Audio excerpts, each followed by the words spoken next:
Всем привет! Сегодня вновь поговорим о дронах. Наука не станет на месте, появляются новые технологии и появляются новые типы дронов. Так, наряду с уже зарекомендовавшими себя дроном-спасателем, дроном-доставщиком, дроном-разведчиком и дроном-полицейским появились новые типы дронов. Дрон по доставке кошек вместе с кормом. Дрон-аниматор. Дрон-часовой помогает солдатам-срочникам Тюмени проходить службу, облетая территорию части, а также дрон будущего. Есть человек-дрон. Это чувак косплеит Карлсона. Дрон специального назначения. Но сейчас не о нем. Нас интересуют дроны, которые позволяют снять крутые кадры, красочные кадры, когда вы собираетесь всей семьей, а также что-нибудь забавное. Селфи-дроны 3. Поехали! SJ700. Другое название DMI N107S, но очень похож на Spark.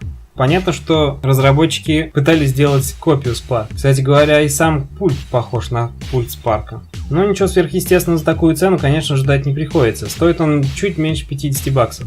Есть модификации, где камера 0,3 мегапикселя и 2 мегапикселя, но сильной разницы в изображении нет. Как и в стоимости, разница всего лишь в $4. Тем не менее, у него поворотная камера, оптический датчик для ориентирования в пространстве, также поддержание высоты с помощью барометра. Компактный пульт с держателем для смартфона, очень стильно выглядит. Батарея позволяет летать до 10 минут. Камера немного искажает видео в кадре. А вот цвета и детализация, конечно, не на уровне. Думаю, сенсор камеры слабоват и очень мал. Еще из минусов могу отметить сложности в калибровке. У многих пользователей первая калибровка проходила не с первого раза. А еще в случае разряда аккумулятора дрон может посадить свои телеса куда угодно. Автоматически, самостоятельно.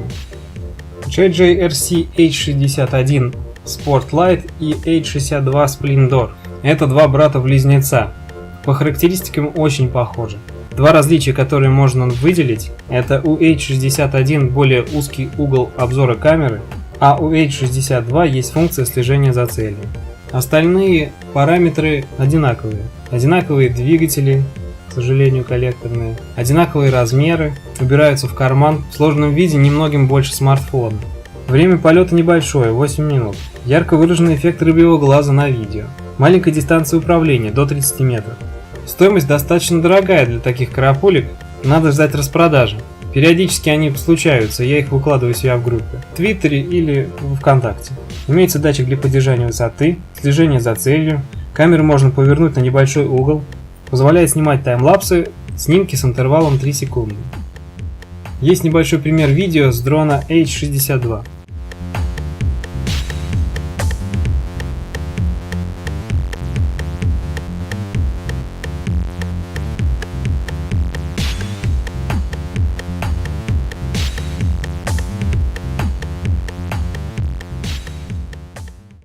Дрон Семи. Явно старший брат предыдущих двух товарищей. Вероятнее всего производится другой фирмой. Дрон дороже, хотя имеет такой же корпус, как предыдущий H62 и 61, но внутри напичкан более серьезной электроникой. Например, он имеет возможность снимать видео 1080p, имеет вспышку, она же может подсвечивать видео в темных условиях, имеет GPS, умеет кидать фотки и видео сразу в соцсети, имеет возможность электронной стабилизации изображения. На тестовых изображениях и видео нет искажений по типу рыбьего глаза. Также есть microSD слот. Интересная функция Find Me Face. Дрон ищет лицо человека, старается держать его постоянно в кадре для получения более резких фотографий. А вот дистанция управления у него даже меньше, чем у двух предыдущих его собратьев по форм-фактору, до 20 метров. Время полета чуть больше, до 10 минут. Есть также примеры видео с этого дрона.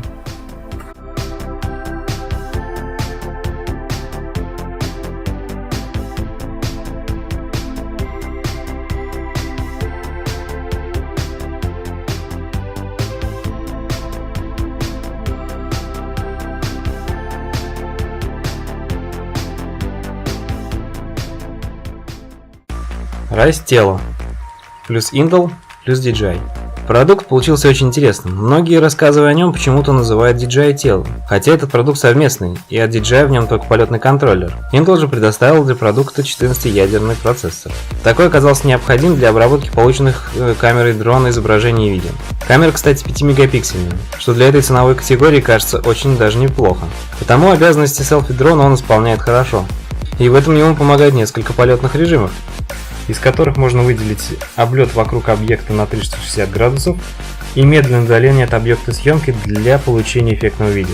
Аппарат имеет барометр, 2 ультразвуковых сенсора Collision Detection и оптический датчик. Из интересного полетное время 13 минут, что очень неплохо для такого маленького дрона. Из минусов можно отметить коллекторные движки. В принципе, для такого маленького дрона их вполне достаточно, но все же они явно созданы для удешевления конечного продукта. Отсутствие SD-слота, видео, фото приходится передавать напрямую на смартфон. Отсутствие в комплекте пульта, но производитель заявляет поддержку парочки пультов Bluetooth. К сожалению, дальность полета от этого не увеличивается. Лучше бы, конечно, нормальный радиомодуль встроили. Но это лирика. Дальность управления заявлена до 100 метров, хотя видеосигнал начинает лагать уже при 15. Поэтому VR-очки, которые можно подключить к смартфону для эффектного управления дроном, здесь практически не нужны. Но оценить работу камеры дрона вы можете из предложенных сэмплов. Xiaomi Mi 2. Забавный дрон от компании Xiaomi. Есть ощущение, что он выпущен как конкурент тела. Он действительно несколько похож. Но у этого дрона есть претензии на оригинальность. Но обо всем по порядку. По характеристикам ничего особенного. Маленькие коллекторные движки, аккумулятор на 720 мАч. Можно отметить хороший набор датчиков. Барометр ультразвуковой и оптический. Помогут при управлении дроном, для его зависания и произведения съемки. К сожалению, камера дрона не впечатляет. Он умеет снимать видео с разрешением 720p на 30 кадров в секунду и делать фотографии с разрешением 1600 на 1200. Записать изображение можно на встроенную память объемом 4 гигабайта или писать сразу на смартфон. Имеется режим авиабоя. Можно, имея 2 дрона, устроить воздушную битву. Инфракрасные датчики спереди дрона посылают импульс в дрон противника, который в случае попадания начинает колебаться, показывая, что выстрел был точным. А на экране смартфона оппонента появляется рябь, делая управление дроном невозможным. Достаточно интересный режим. В качестве подарка детям-подросткам отличный дрон. Примеры видео прилагаю.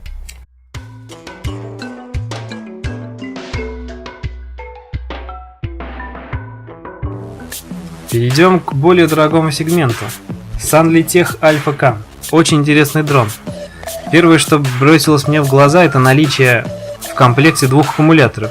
А так как аккумулятор, по заявлению разработчика, служит 20 минут, то 2 аккумулятора, соответственно, позволяет летать 40 минут без подзарядки. Также в комплекте имеется чемоданчик, куда хорошо убираются 2 этих аккумулятора и дрон. Где-то я видел фотографию, сравнивающую размер этого чемоданчика с iPad. iPad чуть-чуть поменьше. Этот дрон снимает видео в 4К. Есть функция Follow Me, 360-градусная орбита цели, GPS и GLONASS, 13-мегапиксельный сенсор, куча режимов для съемки, фото и видео, встроенные 16 гигабайт памяти и 3-осевой стабилизатор делают этот дрон крайне привлекательным для съемок видео. О поддержке каких-либо пультов, к сожалению, производитель не заявил. В сети есть примеры видео и фотографий, вот некоторые из них. Выглядят очень качественно.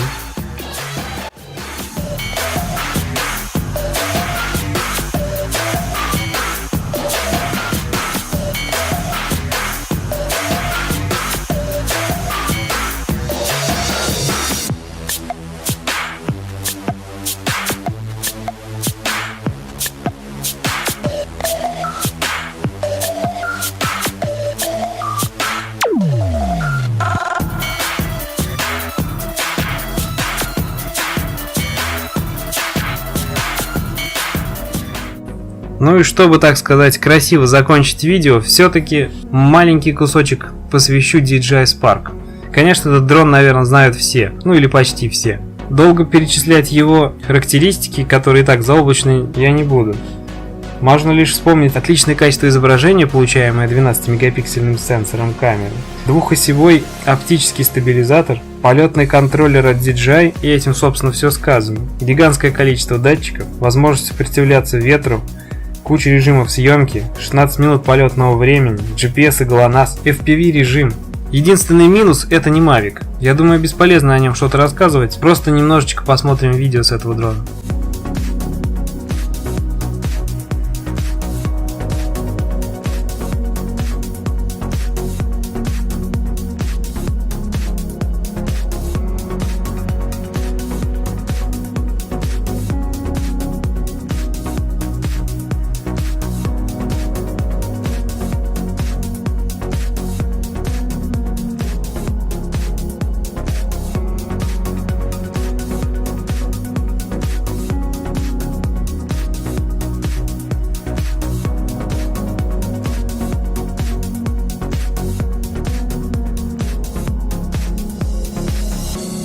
Это лишь маленькая часть дронов, доступных на рынке. За время монтажа видео я нашел еще 3 экземпляра очень интересных дронов, поэтому будет о чем рассказать в следующем видео. Конечно же, у вас есть собственные примеры избранных селфи-дронов. Можете оставлять их в комментариях. Спасибо за просмотр.